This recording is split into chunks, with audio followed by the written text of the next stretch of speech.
The decade that followed immediately after the end of the Second World War was littered with some of the most legendary fighter aircraft ever designed. Jets such as the F-86 Sabre, the MiG-15 Fagot, or the English Electric Lightning have captivated our understanding of the aircraft of this period. Since these years were filled with legends, some fighters have fallen through the cracks of public recognition. Among them is the British Folland Gnat. The Gnat was a product of an older generation of fighter design. Like the prop fighters of the 1940s, it was built to be agile and maneuverable. It was tiny and, compared to something like the F-86, slow. The airspace of the early Cold War, however, had no place for a fighter of that type. NATO and the USSR were investing in fighters that could go faster than the speed of sound and were armed to the teeth with new technology, such as the air-to-air missile. The Folland Gnat was not that.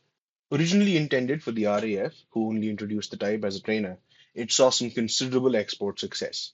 Most notably, it outfitted a number of squadrons of the Indian Air Force, where it served its intended role as a light fighter. In 1965 and 1971, the Gnat would come up against a legend that would become its favorite prey, the F-86 Sabre.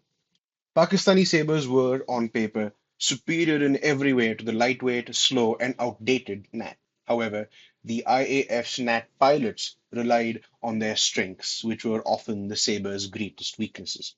By trapping PAF Sabres in slow fights at low altitude, when they were designed for high energy and high speed engagements high up in the sky, they were able to rack up a number of Sabre kills in both wars. The IAF was able to shoot down between 14 and 21 Sabres in aerial combat in the two wars, nearly half of which were shot down by the Folland Gnat. The Gnat earned for this performance the moniker Sabre Slayer and remained in service with the IAF in much modernized variants until 1991. A number of IAF Gnats survive and can be seen in museums across the country.